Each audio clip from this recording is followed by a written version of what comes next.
Alors, bon, ça va tout le monde?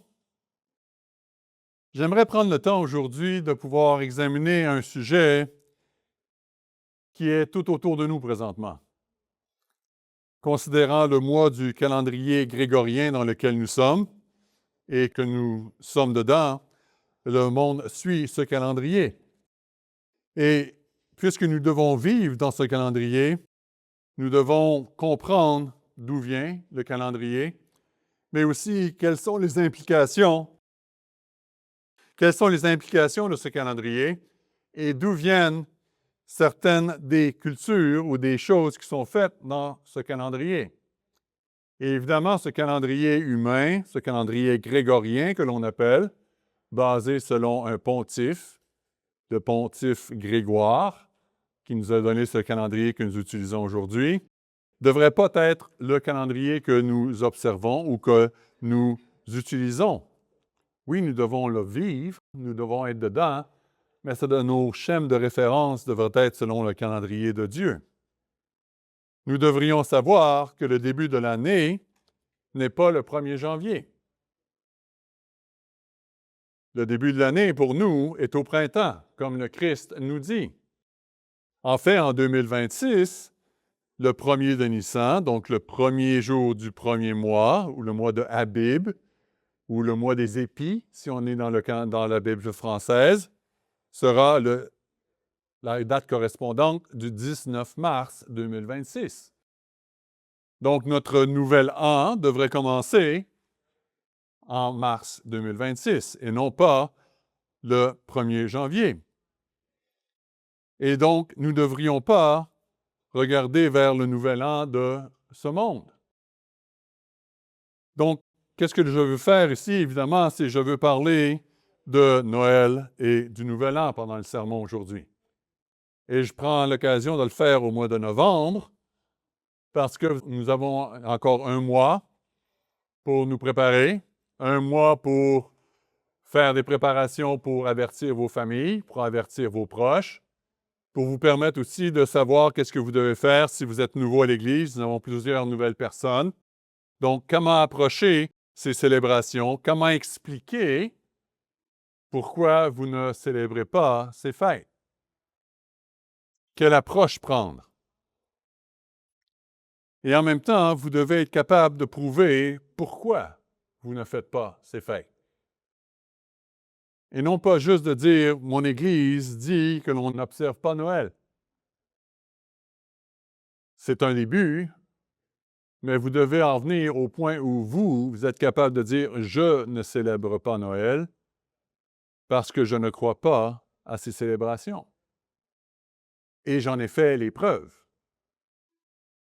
Donc, si vous êtes plus ancien dans l'Église, vous avez quelques minutes avant que nous commencions à aller dans les versets, mais essayez de mettre par écrit pourquoi vous ne célébrez pas Noël.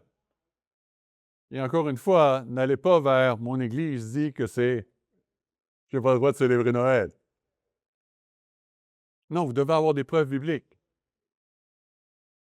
Êtes-vous capable de prouver bibliquement que le Christ n'est pas né le 25 décembre?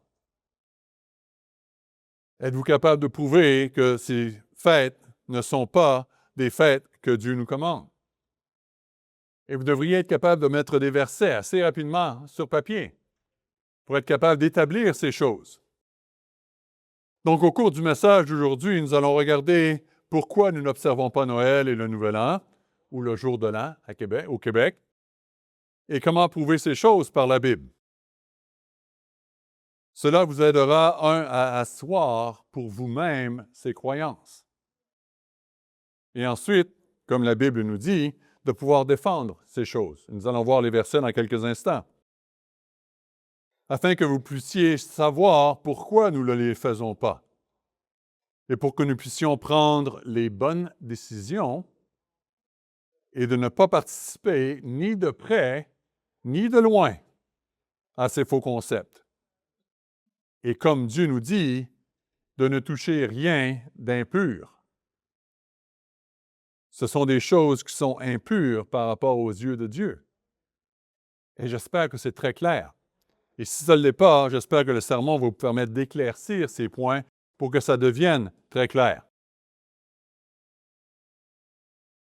Et en même temps, pour ceux qui sont nouveaux, mais en même temps pour les anciens, être capable d'avoir des outils pour répondre aux questions. Et je répète, pour répondre aux questions, si elles vous sont posées. Et ne non pas prendre une boîte à savon, une boîte de lait, de vous mettre sur le coin de la rue et de commencer à décrier haut et fort votre bande de païens, vous faites des choses. Non, ça, ce n'est pas votre rôle. Mais si les gens vous posent des questions, vous êtes capable humblement de pouvoir répondre et vous avez les outils pour être capable de répondre. Donc, nous allons regarder à ces questions aujourd'hui. Le titre du sermon est tout simplement « Pourquoi nous ne célébrons pas Noël et le Nouvel An ». Pourquoi nous ne célébrons pas Noël et le Nouvel An? Et nous allons examiner plusieurs choses aujourd'hui. Examiner en fait 3 points différents. Le premier point, quelle devrait être notre approche face à nos amis, à nos familles, en ce qui regarde ou en ce qui concerne le Noël ou la Noël et le Nouvel An? Donc, quelle devrait être notre approche? Le deuxième point que nous allons regarder, c'est l'origine de Noël et du Nouvel An. Et nous allons regarder ce point-là d'une manière brève. Troisième, nous verrons 3 façons de prouver que le Christ n'est pas né le 25 décembre. Pour que ça, encore une fois, ce soit hors de tout doute, quelque chose que vous êtes capable de prouver et de dire non. Cette fête-là ne représente pas le Christ en aucun point. Le Christ n'est pas dans le 25 décembre. Et cela ne représente pas le Christ d'aucune manière. Et donc, premier point, quelle devrait être notre approche face à nos amis, à nos familles? Et avant de développer ce point, j'aimerais tout simplement me reporter à 3 versets. Reportons-nous en premier lieu dans Matthieu 10. Matthieu 10 et le verset 16. Matthieu 10 et le verset 16. Le Christ nous parle ici directement et nous dit quoi? Il dit, « Voici, je vous envoie, Matthieu 10, verset 16, je vous envoie comme des brebis au milieu des loups. Soyez donc prudents comme les serpents et simples comme les colombes. » Donc, nous devons être simples. Ici, le mot « simple » ne veut pas dire « pas intelligent ». C'est une expression qu'on a au Québec. « Ah, tu fais simple. Tu fais pas intelligent. » Non, c'est pas ça du tout. Ici, c'est le sens d'être inoffensif, de ne pas être à l'attaque, d'expliquer avec douceur, avec gentillesse qu'est-ce que l'on défend, qui on est. Donc, nous devons être comme des brebis au milieu des loups. Mais en même temps, nous devons être prudents ou sages, comme des serpents. Donc, nous devons faire attention à ces choses. Si vous vous reportez dans 1 Pierre, chapitre 3, 1 Pierre, chapitre 3,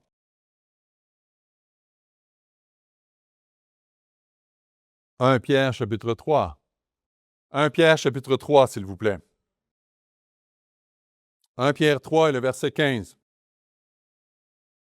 1 Pierre 3, verset 15 nous dit « Mais sanctifiez dans vos cœurs Christ le Seigneur, étant toujours prêt à vous défendre avec douceur et respect devant quiconque vous demande la raison de l'espérance qui est en vous. » Donc, le Christ nous dit que nous devons être capables d'expliquer, de donner une défense, une raison de ce que nous croyons.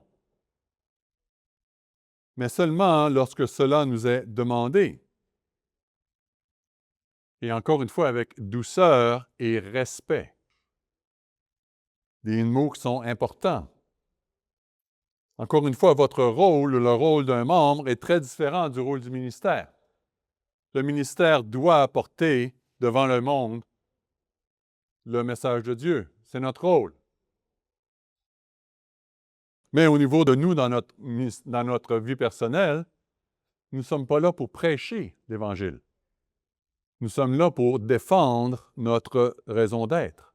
Pourquoi nous sommes là, être capables de l'expliquer. Un principe totalement différent. Mais combien important. Et maintenant, allons aussi dans 2 Timothée 4, s'il vous plaît. 2 Timothée 4. Et les versets 1 à 3. 2 Timothée 4, versets 1 à 3. Donc 2 Timothée 4, verset 1. Je t'en conjure devant Dieu et devant Jésus-Christ, qui doit juger les vivants et les morts, et au nom de son avènement et de son royaume, prêche la parole, insiste en toute occasion favorable ou non, reprend, censure, exhorte avec toute douceur et en instruisant. Verset 3, car il viendra un temps où les hommes ne supporteront pas la sainte doctrine, ne supporteront pas les paroles de Dieu.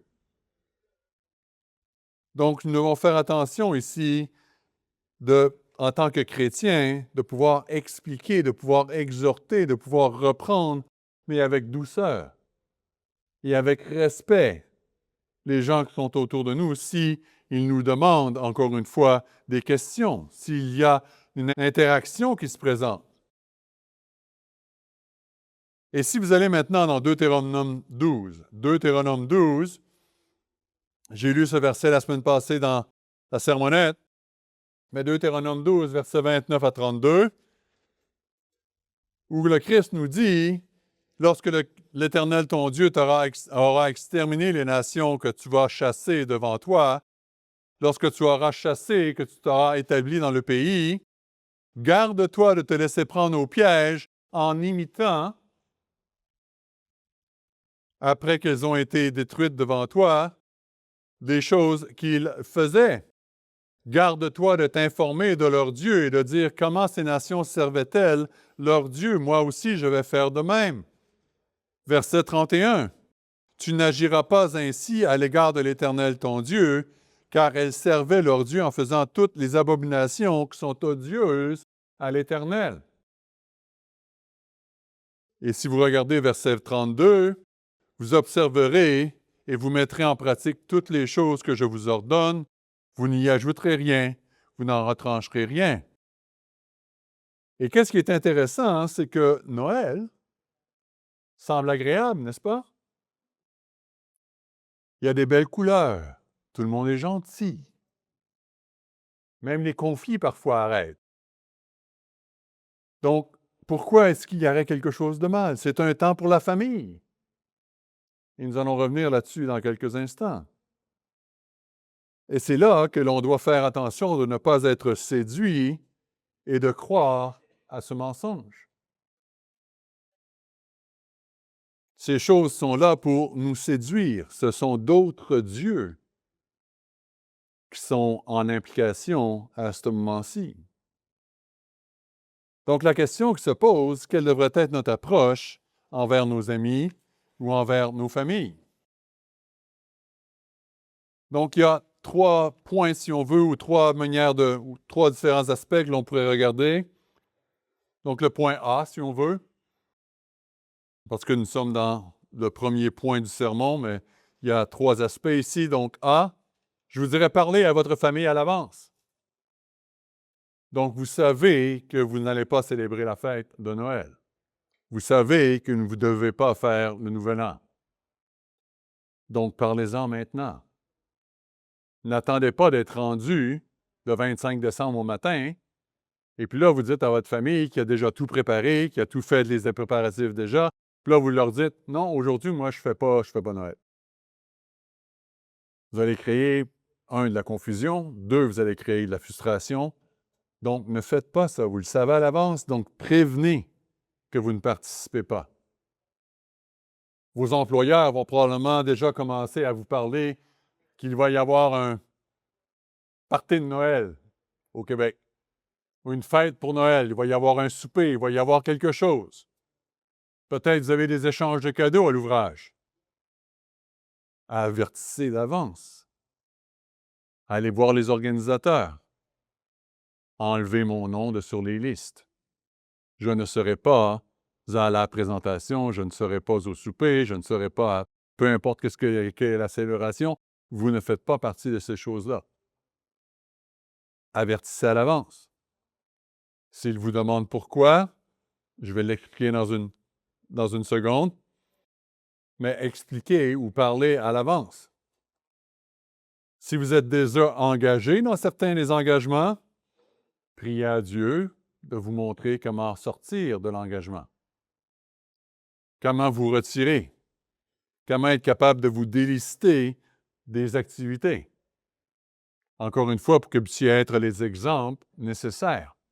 Et maintenant, qu'est-ce que vous devez dire? Bien, vous devez simplement expliquer que vous changez vos habitudes et que vous croyez que c'est quelque chose d'autre. Que vous ne croyez plus au fait de vouloir ou de célébrer ces fêtes. Encore une fois, ne partez pas sur le sens d'accuser vos employeurs d'être des païens ou de vouloir sacrifier leurs enfants à des idoles. N'allez pas là. C'est pas ça le point. Ils ne comprendront pas. Non, dites que c'est vous qui changez. Vous avez compris quelque chose. Et encore une fois, essayez de ne pas vous prendre ou de vous mettre dans une élite, dans quelque chose qui est au-dessus de leur classe. Ce n'est pas vous qui avez compris ça par vous-même. C'est Dieu qui vous l'a montré. Donc, soyez sûr de ne pas enflammer ou d'irriter les personnes sans raison valable, car ils ne peuvent pas comprendre. Donc, abordez d'une manière personnelle. Donc, je ne veux pas faire ceci parce que je comprends quelque chose d'autre. Je veux faire quelque chose d'autre. C'est moi qui a changé. C'est pas vous qui êtes dans le tort. C'est moi qui change. Donc, mettez tout sur vos épaules. C'est vous qui portez le poids. Et c'est vrai. Donc, ne faites pas le contraire. Donc, je crois ou je dois faire autre chose. Et je ne célèbre pas, donc, la fête de Noël ou le Nouvel An. Je ne vous demande pas de changer, mais je vous demande simplement de pouvoir respecter mon choix. Et encore une fois, votre employeur, majoritairement, ne comprendront pas. Ils vont penser que vous êtes un petit peu tourné là. Mais peut-être ils vont vous respecter. Peut-être pas. Peut-être qu'il va y avoir quelques histoires ou quelques farces ou quelques jokes à votre sujet. Vous laissez porter. Vous ne répondez pas. Donc ça, c'est le premier point. Deuxième aspect est qu'il se peut que vous allez recevoir des cadeaux ou des cartes. Je fais affaire avec des assurances pour la maison, pour d'autres choses, la voiture. Et à toutes les heures, je reçois une belle petite carte de Noël par la poste. Et donc, qu'est-ce que simplement vous faites? Si vous savez que je sais, vous la prenez, vous la mettez aux poubelles. Tout simplement. Vous ne faites pas de cas. Et c'est la même chose pour tous vos amis ou toutes vos relations qui ne connaissent pas qui vous êtes, qui ne savent pas où vous êtes rendu, qui veulent juste être gentils, parce que là, c'est la saison pour être gentil. Et vous faites simplement d'accepter. Et vous mettez à la poubelle une fois rendu à la maison. Évidemment, les gens qui vont vous offrir des cadeaux, vous offrez pas de cadeaux en retour. Et donc, après 1, 2, 3, 4 ans, les gens vont se tanner parce qu'ils vont dire « Je ne reçois jamais de cadeaux, j'envoie des cadeaux, je n'en reçois pas. Pourquoi je continuerai à envoyer des cadeaux? » Parfait! Pas de problème. Donc, ce sont des choses que vous devez faire tranquillement. Si quelqu'un veut offrir des cadeaux à vos enfants et qu'ils vous connaissent, bien à ce moment-là, dites-leur « On ne prend pas de cadeaux à cette occasion. » Si vous lui offrez un cadeau à mon enfant, vous avez 364 jours dans l'année pour le faire. Pas à son anniversaire, pas à Noël. Donc 363. Mais vous pouvez, il y a plein d'autres temps pour offrir des cadeaux. Et donc, vous pouvez expliquer ces choses-là tranquillement. Faites preuve de sagesse. Laissez le temps à votre famille de s'adapter. Surtout si vous êtes nouveau à l'Église. la réaction la première année peut être assez virulente. Mais avec le temps, ça devrait s'estomper. Et encore une fois, si quelqu'un dans votre famille persiste ou apporte la fameuse raison, c'est un temps de famille et tu grises la famille, ce que vous allez probablement entendre, dites-leur, il y a encore plein d'autres dates dans l'année où on a des congés, où on pourrait réunir la famille ensemble. Il y a plein d'autres temps dans l'année où vous pouvez faire adonner un temps familial. Ce n'est qu'une excuse parmi tant d'autres. Donc, prenez cette approche doucement. Troisième point, et ça, c'est une question que l'on a régulièrement. Si quelqu'un est dans un magasin et vous croise par hasard, si quelqu'un qui ne connaît pas vos croyances, vous croise sur la rue, et puisque c'est la mode, et il vous souhaite un joyeux Noël et une bonne année, trouvez une phrase qui sera la vôtre. Mais dites quelque chose comme « Ayez de bonnes vacances vous aussi ». Ou dites simplement « Merci ». Ne soyez pas offensifs. Encore une fois, soyons inoffensifs ou soyons doux et gentils dans notre approche. Donc, c'est à vous de trouver la réponse que vous voulez donner. Si quelqu'un vous demande si vous êtes prêt pour Noël ou quelque chose comme ça, vous pourriez peut-être simplement dire « J'ai hâte d'être en congé ». Ou si vous voulez répondre plus directement au fait d'être prêt pour Noël, vous pouvez tout simplement dire « Je ne célèbre pas Noël ».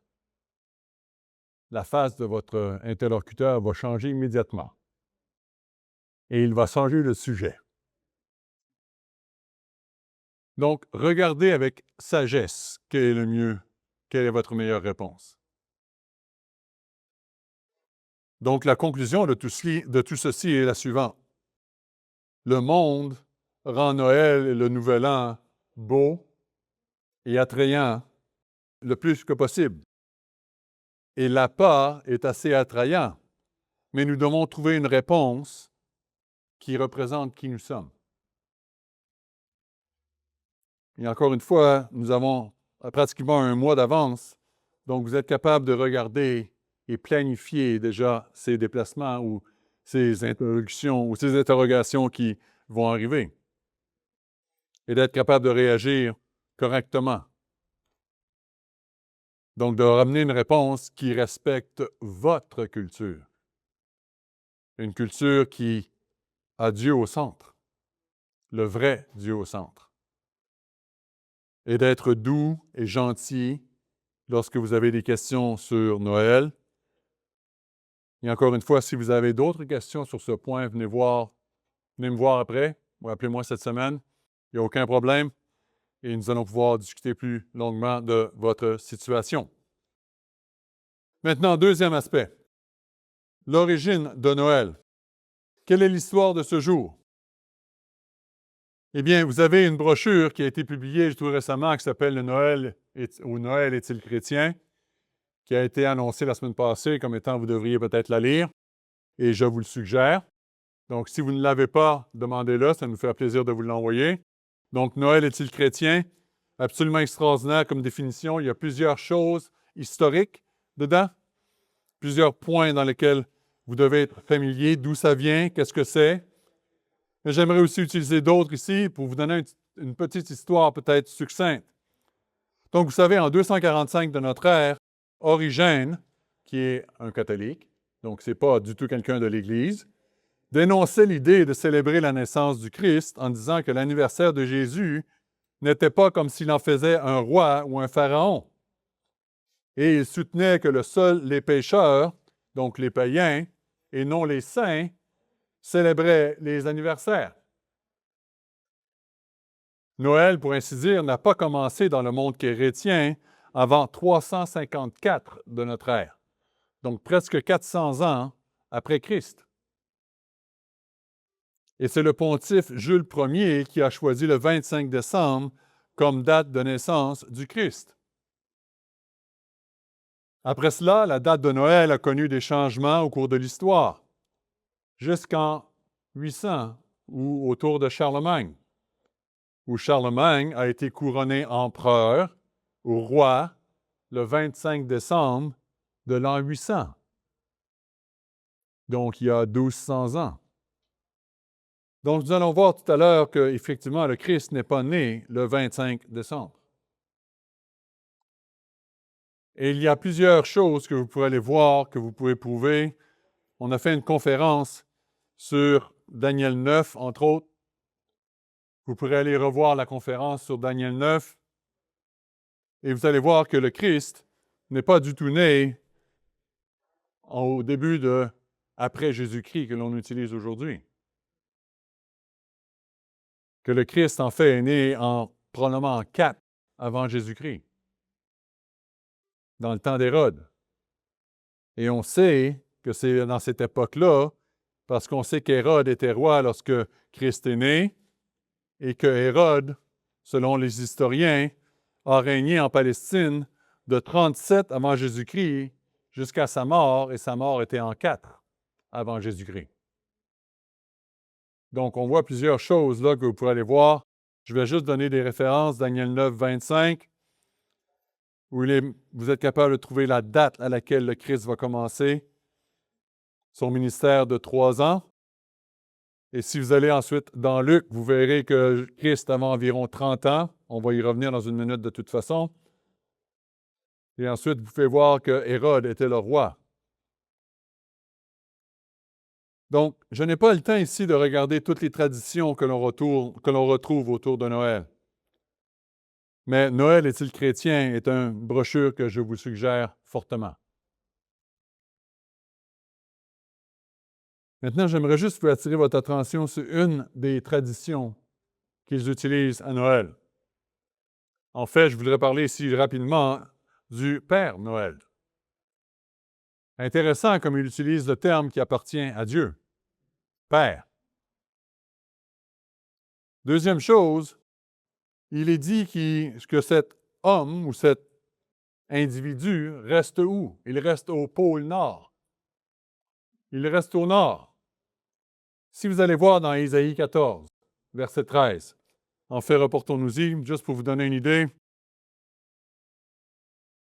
Vous allez voir comment Satan est puissant. Ésaïe 14. Et ici, à partir du verset 13, on parle évidemment de la révolte de Lucifer.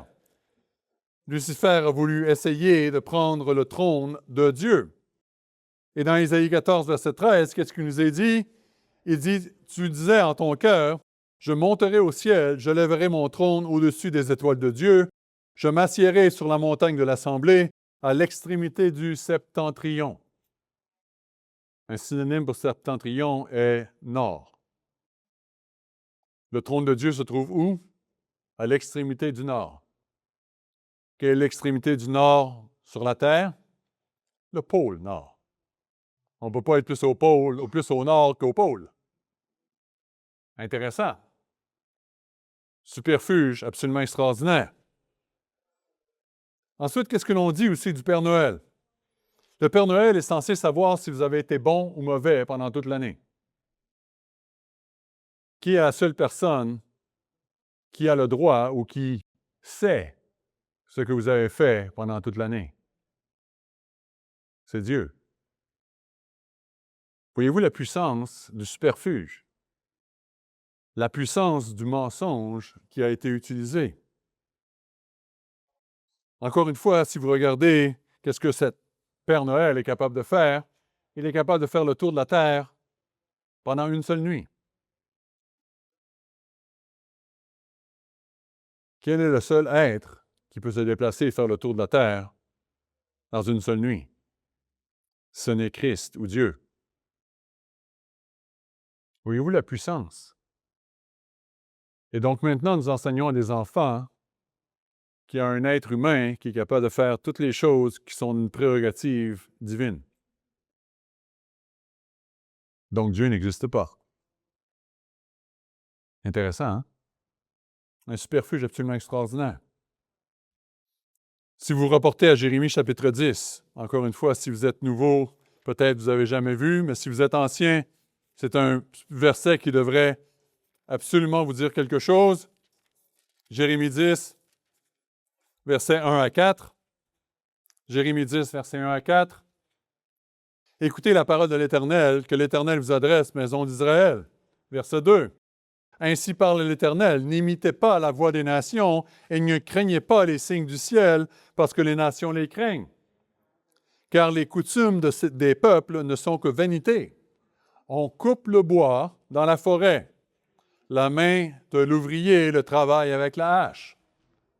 On l'embellit avec de l'argent et de l'or, et on le fixe avec des clous et des marteaux pour qu'il ne branle pas. Ces dieux sont comme des colonnes massives et ils ne parlent point. Et vous pourrez continuer à lire. Donc, qu'est-ce que l'on fait avec un arbre de Noël? On va dans la forêt, on le coupe. Ensuite, on l'apporte dans la maison et on l'embellit. D'or, d'argent et toutes sortes d'autres astuces et décorations qui mentionnent ou qui apportent plein d'autres idées, d'autres coutumes. Et donc, Dieu nous dit de ne pas faire ces choses.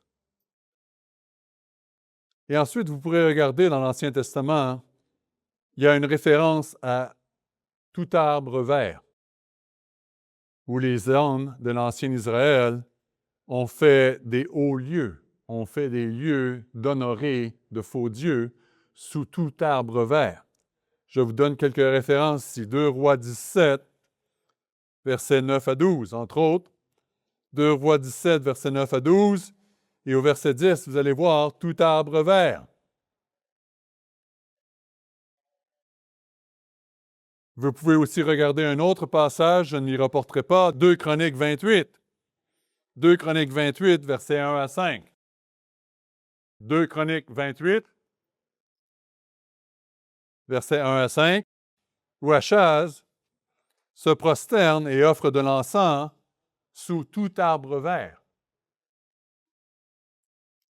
Et donc la chute d'Israël et de Juda s'est produite parce qu'ils n'ont pas aimé ni honoré Dieu. Et ils se sont prosternés et ils ont offert de l'encens, offert des cadeaux sous tout arbre vert, en faisant des hauts lieux. Et Dieu appelle ces gens-là des prostituées, des gens au courette, des gens rebelles.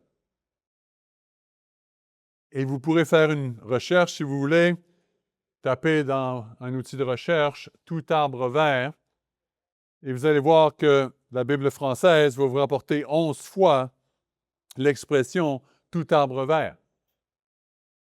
Et qu'est-ce que l'on utilise comme arbre de Noël? Un tout arbre vert. Un arbre qui reste vert toute l'année. Absolument extraordinaire. Retournons à Deutéronome 12, s'il vous plaît. Deutéronome, chapitre 12.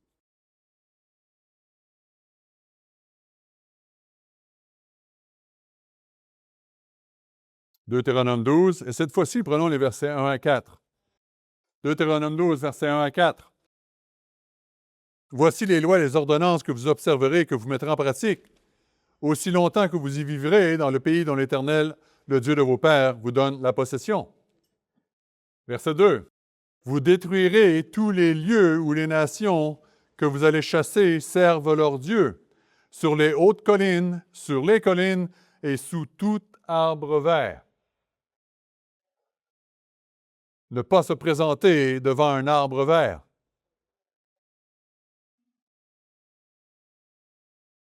Les feuilles de gui, ainsi de suite. L'arbre de Noël. Vous renverserez leurs autels, vous briserez leurs statues, vous brûlerez au feu leurs idoles, vous abattrez les images taillées de leurs dieux et vous ferez disparaître leur nom de ces lieux-là. Dieu est très clair. Et le verset 4. Vous n'agirez pas ainsi à l'égard de l'Éternel votre Dieu. Donc, vous n'adorerez pas le Seigneur votre Dieu avec de telles choses. Est-ce qu'on peut être plus clair? Donc, encore une fois, ce sont les origines de Noël, des origines que Dieu est absolument contre. Et l'on ne doit pas être associé ni de près ni de loin, puisque nous sommes citoyens des cieux. Nous avons une autre culture. Maintenant, troisième point. Nous allons regarder 3 méthodes que la Bible nous donne pour prouver que le Christ ne peut pas être né le 25 décembre. C'est une impossibilité technique. Et nous allons regarder de 3 méthodes différentes. Vous n'avez pas besoin de retenir les 3 méthodes. Si vous voulez retenir les 3, parfait, pas de problème. Mais s'il y en a une ou deux qui sont plus compliquées, laissez-les de côté. Prenez celles qui fonctionnent pour vous. Donc, la première méthode est tout simplement une méthode mathématique. Première question que l'on doit poser, quand est-ce que le Christ a commencé son ministère? Quel âge avait-il? Vous devriez être capable d'avoir ce verset-là en tête pour encore une fois avoir une base, pour être capable de situer Christ dans le temps. Donc, quand est-ce que le Christ a commencé son ministère? Si vous allez dans Luc 3, verset 23. Luc 3, verset 23, où il nous est dit ici, Jésus avait environ 30 ans lorsqu'il commença son ministère. Comme on le croyait, fils de Joseph, fils d'Élie, et ensuite on descend dans sa généalogie jusqu'à la fin du chapitre 3. Mais donc, verset 23, le Christ avait 30 ans lorsqu'il a commencé son ministère, ou environ 30 ans. Et si vous regardez juste les versets 21 à 22, vous allez voir que le Christ se fait baptiser. Et donc, c'est le début de son ministère après son baptême. Et combien de temps est-ce que le ministère de Christ va durer? Eh bien, il y a plusieurs versets que nous pouvons nous reporter. Daniel 9, entre autres, où il nous est dit que Christ va être retranché après une demi-semaine, donc après 3 ans et demi. Donc, le ministère de Christ va durer 3 ans et demi. Et si vous regardez dans plusieurs documents de recherche, entre autres dans le manuel biblique de Haley, la plupart des érudits vont vous dire qu'après le baptême de Christ, il y a à peu près 3 à 6 mois.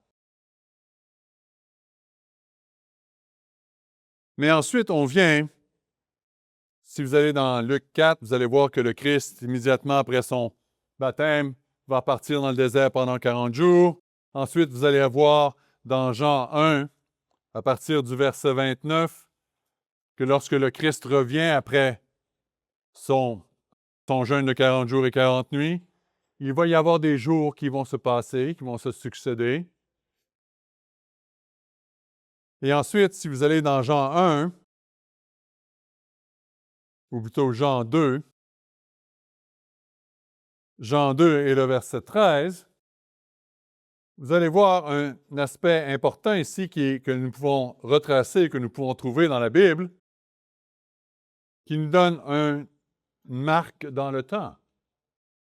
Dans Jean 2, verset 13, il est écrit « La Pâque des Juifs était proche et Jésus monta à Jérusalem. » Donc, dans Jean 2, ici, verset 13, nous avons la première Pâque que le Christ va faire après son baptême.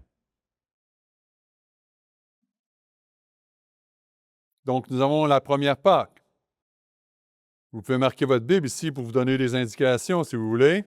Mais dans Jean 2, verset 13, première Pâque. Maintenant, allons dans Luc 6. Luc 6, versets 1 à 5. Luc 6, verset 1 à 5, il est marqué « Il arriva un jour de sabbat appelé second premier, que Jésus traversa des champs de blé. » Et il y a une explication ensuite de ce qui se passe. Donc, cette expression ici, second premier, est presque bonne. Le terme grec ici est en 2 mots. Il veut dire deuxième. Et l'autre mot qui fait partie de cette expression est un pluriel de sabbat. Donc, c'est le sabbat après la Pâque. ou sabbat après les pains sans levain. Et donc, dans Luc 6, nous croyons que c'est la deuxième Pâque du ministère de Christ qui est impliquée ici. Donc, nous avons la deuxième Pâque, donc une autre année complète vient de se passer. Et maintenant, si vous allez dans Jean, chapitre 6, Jean, chapitre 6,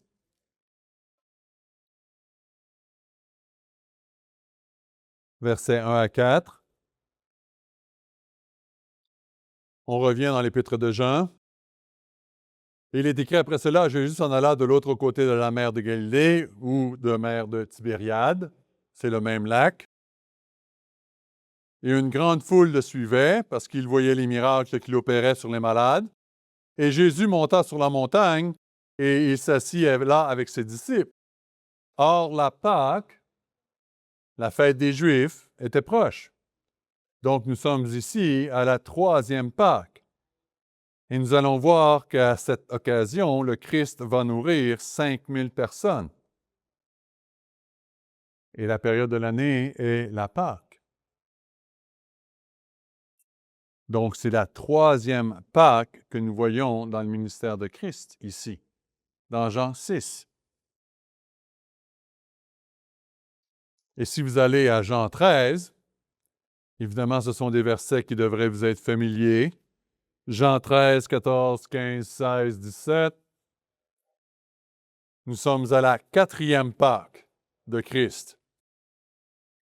Jean 13, verset 1. Or, avant la fête de Pâques, Jésus, sachant que son heure était venue de passer de ce monde au Père, et ayant aimé les siens qui étaient dans le monde, mit le comble à son amour pour eux. Donc, le quatrième schème référentiel que nous avons, c'est la quatrième Pâque, et c'est celle où le Christ va mourir. Christ va mourir le jour de la Pâque, lors de cette quatrième Pâque qui est mise dans l'Évangile. Et la Pâque arrive quand? La Pâque arrive en printemps. Encore une fois, selon le calendrier grégorien, en mars-avril. Selon le calendrier de Dieu, le 14e jour du premier mois.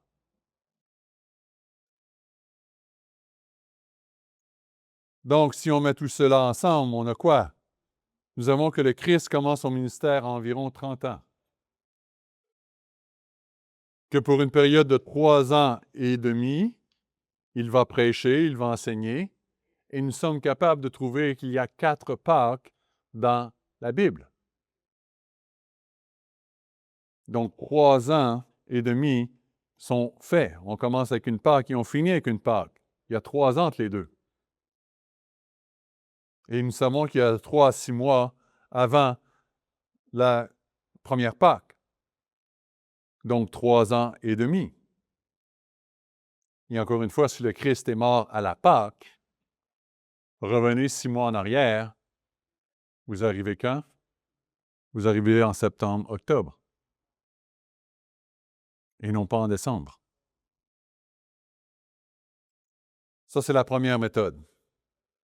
Une méthode purement mathématique, où vous êtes capable de prouver combien de temps le ministère de Christ a duré. Deuxième méthode. Une méthode plus contextuelle. Si vous vous reportez à Luc, chapitre 2. Luc, chapitre 2.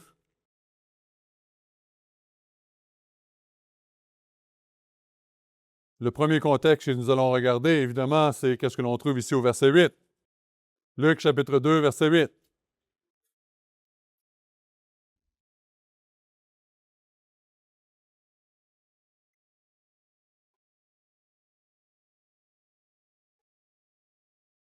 Luc, chapitre 2, verset 8. Il est dit ici, il y avait dans cette même contrée des bergers qui passaient dans les champs les veilles de la nuit pour garder leurs troupeaux. Donc, la question qui se pose, c'est est-ce que la température à Jérusalem permet de garder les bergers et les moutons dans les champs à l'année longue? Je ne sais pas si vous avez vu tout récemment Mais on parlait de Gaza, qui est en Israël, et présentement, c'est le temps des pluies. On voyait les réfugiés qui étaient dans des situations précaires, mais les pieds dans l'eau. Il y avait de l'eau partout. Il pleut. Il fait froid. Donc certains disent, ben non, à Jérusalem, il fait tout le temps chaud, les bergers peuvent rester dehors tout le temps. Ce n'est pas le cas. Ce n'est pas vrai. Et en plus, la Bible vous dit que ce n'était pas le cas. J'ai le temps de m'y reporter, je m'y reporte. Esdras, chapitre 10. Allons dans l'Ancien Testament, Esdras, chapitre 10.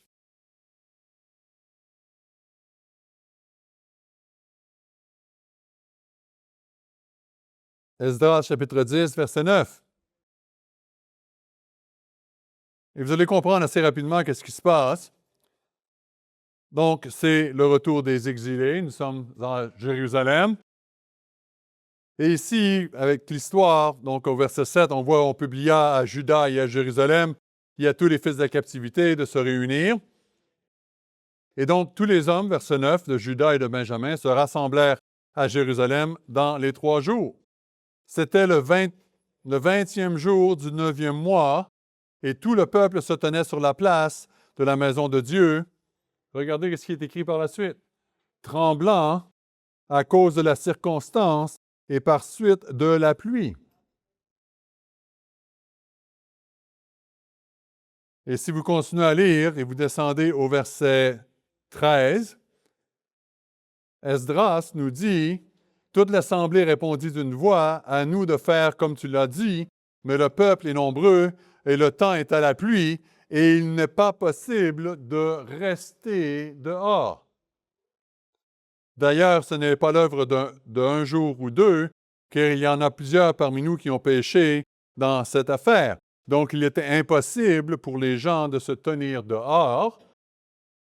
Et ils étaient quand? Ils étaient au 20e jour du 9e mois. Donc, vous avez besoin de quoi ici? Quand est le 9e mois de l'année selon le calendrier hébreu, le calendrier de Dieu? Eh bien, encore une fois, si vous connaissez votre calendrier, vous savez que la fête des tabernacles a lieu le 15e jour du 7e mois.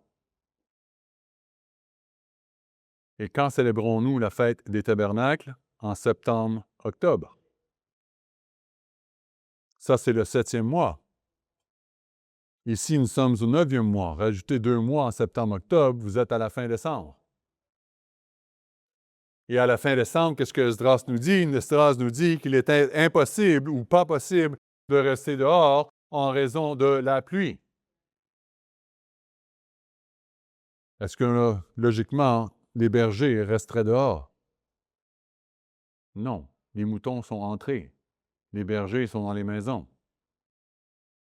C'est un temps peu favorable à avoir des bergers à l'extérieur. Donc, il n'y avait pas de brebis dans les champs à ce moment-là. Deuxième contexte que l'on peut regarder. Si vous vous reportez encore une fois dans Luc chapitre 2. Luc chapitre 2, cette fois-ci, les versets 1 et 2. Luc chapitre 2, versets 1 et 2. Il dit, en ce temps-là, parut un édit de César Auguste, ordonnant un recensement de toute la terre. Toute la terre sous l'emprise romaine, évidemment. Ils n'ont pas demandé un recensement de Chine ou un recensement de l'Argentine. Ils n'étaient pas connus de l'Empire romain. Donc, on voit ici des limitations. Et ce premier recensement a eu lieu pendant que Quirinius était gouverneur de Syrie. Et tous allaient se faire inscrire dans sa ville. Donc, le recensement a eu lieu quand? Et là, vous pouvez aller faire des enquêtes historiques. Chacun devait retourner dans sa ville, et la plupart des érudits vont tous vous confirmer la même chose. Le recensement était fait au moment des impôts. au moment de relever la taxe ou une taxation. Et quand avait lieu la taxation en Israël? Les taxes étaient prises sur les récoltes. Quand avait-on des récoltes qui étaient entrées? Quand célèbre-t-on la fête des tabernacles? Qu'est-ce que Dieu nous dit? Lorsque vos récoltes seront rentrées, vous irez à la fête. Quand les récoltes sont-elles prises? À l'automne. Donc, quand est-ce que la taxation avait lieu? À l'automne. Si vous regardez quand le début de l'année juive commençait, c'était à la fête des trompettes. Donc, les taxations se prenaient en début d'année. Et donc, chacun se déplaçait pour aller à une année civile juive. La taxation était à trompette, donc les gens se déplaçaient aux trompettes pour aller dans leur ville natale, pour se faire recenser, pour payer leurs taxes, et aussi pour aller au temple. Donc, pourquoi est-ce que les auberges et les endroits où ce que Joseph a voulu aller avec Marie étaient tous pleins? C'était un jour saint. Tous les gens étaient descendus pour les jours saints à Jérusalem. Les hôtels sont pleins. Si vous retournez au temps de l'Église universelle et que nous allions à Sherbrooke, par exemple, on prenait tous les hôtels de la ville. Il ne restait plus de chambres. C'est la même chose. Donc, pourquoi est-ce que le début de l'année, pourquoi les auberges étaient pleines? Parce que les auberges recevaient les gens qui montaient au temple. Donc, ce sont des contextes ici. Vous avez 3 points contextuels qui vous donnent une explication pour laquelle Joseph et Marie se sont retrouvés dans une table. Et encore une fois, qui met la naissance de Christ plus en automne. Encore une fois, au mois de décembre, dans le 9e mois de l'année, les troupeaux n'étaient pas à l'extérieur. Donc ça, c'est la deuxième méthode, une méthode de contexte. La troisième méthode, celle-ci est un petit peu plus difficile. Elle vous demande un petit peu plus de mathématiques. Mais si vous reportez dans Luc 1, la troisième méthode, elle est plus mathématique. Dans Luc, chapitre 1, le verset 5. 5 à 10. Il est écrit du temps d'Hérode, roi de Judée, il y avait un sacrificateur nommé Zacharie. Et notez ici, verset 5, c'est important, de la classe d'Abia. Sa femme était d'entre les filles d'Aaron et elle s'appelait Élisabeth. Et tous les deux étaient justes devant Dieu, etc. Verset 8. Et pendant qu'il s'acquittait de ses fonctions, donc ici on parle de Zacharie, il acquittait ses fonctions devant Dieu. Verset 8, selon le tour de sa classe. Encore une fois, Abia. Il observait selon le tour de sa classe et il fut appelé par le sort, d'après les règles du sacerdoce, à entrer dans le temple du Seigneur pour offrir le parfum. Donc, selon sa fonction, selon sa classe, il entra dans le temple. Ça, c'est le verset 8. Et donc, on voit que cet homme, Zacharie, était sacrificateur, il était de la classe d'Abia et il était à son tour de fonction. Pour l'instant, peut-être ça ne vous dit rien, mais ça va vous dire quelque chose dans une minute. Maintenant, on va aller trouver l'explication. Qu'est-ce que cela veut dire? Eh bien, reportons-nous dans 1 Chronique 24. 1 Chronique, chapitre 24. 1 Chronique 24. Et ici, vous pourrez prendre le temps de lire à partir du début du chapitre. Je ne prendrai pas le temps d'énumérer tout ce qui est dit. Mais pour accélérer un petit peu le processus, nous allons commencer ici au verset 7. 1 Chronique 24, verset 7. Et ici, vous allez voir que tous les sacrificateurs vont être divisés en 24 classes, 24 groupes. Et que chaque groupe avait un temps de service devant Dieu. Et de la manière que ça fonctionnait, c'est qu'ils étaient en service pendant une semaine. Ils commençaient un sabbat et ils finissaient un sabbat. Donc, pendant une semaine. Et qu'est-ce qu'il faut aussi comprendre, c'est que dans le temps des jours saints, toutes les classes étaient en fonction. Parce qu'encore une fois, tous les gens venaient au temple. Il y avait donc énormément de sacrifices à faire lors des jours saints, et donc toutes les classes étaient sollicitées. Tout le monde travaillait. Donc, une personne qui était sacrificateur faisait partie d'une classe et travaillait à toutes les 24 semaines, donc 2 fois dans l'année. Et ensuite, tous les jours saints. Avec ceci en tête, on commence au verset 7, c'est marqué, le premier sort, échu à Géo-Jarib, donc c'était la première classe. Le second, vous le voyez, Jeda et Ja. Le troisième, etc., etc., etc. Et vous descendez au verset 10, et vous allez voir ici qu'il est écrit en français, et le huitième, Abijah. C'est le même nom, ou c'est le même mot que l'on trouve dans Luc 1. Donc, nous voyons ici que Zacharie faisait partie de Abijah et il était de la 8e classe.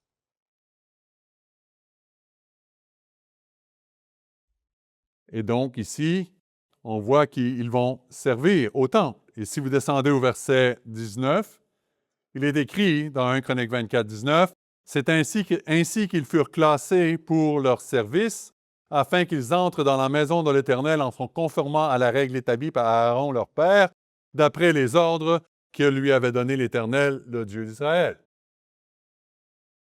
Donc, si on met ça ensemble avec ce que nous avons lu dans Luc 1, où Zacharie entre dans le temple selon sa classe, il est le 8e. Il fait partie de la 8e classe, de la 8e semaine, si on veut, mais pas directement, parce qu'encore une fois, je vais donner l'exemple, vous avez des jours saints. Donc, si on commence au début de l'année, le 1er Nissan, vous avez la première classe qui rentre en fonction. La première semaine se termine, la deuxième classe rentre en fonction. Nous sommes le 7 ou le 8 de Nissan. Qu'est-ce qui se passe le 14 ou le 15? Nous avons les jours des pains sans levain. Toutes les classes fonctionnent. Après les jours des pains sans levain, on revient avec la 3e classe qui entre en fonction. Et ensuite la 4e, la 5e, la 6e, la 7e, la 8e. Nous sommes au temps de Zacharie. Donc, puisque Zacharie travaillait selon la classe de son temps, donc Zacharie est probablement rentré chez lui ou rentré au service au milieu de mai, dans ces endroits-là. Et il a probablement fini son service à la fin mai, début juin. On ne sait pas exactement. Et ensuite, nous allons voir que sa femme va tomber enceinte. Et donc, pour des raisons de calcul, disons que Zacharie est rentré chez lui au début juin. Ça donner un exemple. Et maintenant, retournons dans Luc 1, s'il vous plaît. Luc 1. Donc, nous avons Zacharie qui est au temple lorsqu'il a été abordé, lorsqu'il a été averti que sa femme était pour être enceinte. Ensuite, il finit son terme, sa classe, et il retourne chez lui. Et ensuite, sa femme va tomber enceinte. Et donc, si nous allons dans Luc 1, le verset 26, on voit quoi? Il dit, au 6e mois, l'ange Gabriel fut envoyé par Dieu dans une ville de Galilée appelée Nazareth, auprès d'une vierge fiancée à un homme de la maison de David, nommé Joseph. Donc ici, il y a un ange qui vient parler à Marie. Et qu'est-ce qu'il va lui dire? Bon, vous pouvez descendre. Vous pourrez lire le restant à la maison, mais ici, descendons au verset 36. Verset 36. Il est marqué, « Voici, Élisabeth, ta parente, a conçu, elle aussi, un fils en sa vieillesse. Et celle qui a été appelée stérile est dans son 6e mois, car rien n'est impossible à Dieu. » Donc, on voit ici que Jean-Baptiste est 6 mois plus vieux que le Christ. Que Jean-Baptiste va être 6 mois plus vieux que le Christ. Et donc, qu'est-ce qui va se passer si on part encore une fois que Marie, ou que Élisabeth plutôt, est tombée enceinte au début juin? Si vous allez 9 mois plus tard, cela nous amène à où? Quand? Donc, juin, il reste 6 mois pour aller en décembre, 3 mois pour se rendre en mars. Jean-Baptiste est probablement né autour des fêtes du printemps. En mars, avril. Si vous allez 6 mois plus tard, le Christ arrive quand? En septembre, octobre. Voyez-vous, on n'est pas capable de passer plus loin. Il est 6 mois plus tard. Donc, on vient de voir que Élisabeth a conçu, elle est 6 mois déjà enceinte. Et donc, du 3e mois, on rajoute 6 mois, on tombe à 9 mois. Au 9e mois de l'année, on est en quoi? On est en septembre-octobre. Donc, c'est votre 3e méthode. Mais vous devez passer par Zacharie pour être capable d'établir sa naissance, qui est un peu plus compliqué. Donc, voyez-vous, frères et sœurs, il y a 3 méthodes qui nous permettent de prouver, hors de tout doute, que le Christ n'est vraiment pas né le 25 décembre. Vous avez la méthode mathématique, donc 3 ans et demi de ministère à partir de 30 ans. Vous avez une méthode contextuelle. Il n'y a pas de berger dans les champs. Il ne pouvait pas avoir de berger dans les champs en décembre. Le temps des impôts, les auberges étaient pleines parce que c'était des jours saints. La 3e méthode, c'est l'ordre de Zacharie. Donc, en conclusion de tout ça, c'est, voyez-vous, les jours saints de Dieu sont beaucoup plus pertinents et démontrent un tout autre plan pour l'humanité. Et c'est là qu'est l'importance de comprendre quelle est votre culture. Pourquoi vous êtes ici? Le Christ est le roi des rois et le maître de tout homme. Ce n'est pas un petit bébé Jésus dans une crèche à quelque part. Il n'a jamais resté là. Il est devenu le roi des rois. Et c'est pourquoi le Christ est venu et qu'il a livré un message si important. Et c'est aussi une raison pour laquelle nous devons comprendre le mensonge qu'est Noël et la nouvelle année. Ne tombons pas dans le panneau de célébrer ces fêtes. Nous devons nous en tenir loin. Et frères et sœurs, c'est la raison pour laquelle nous ne célébrons pas Noël et le Nouvel An.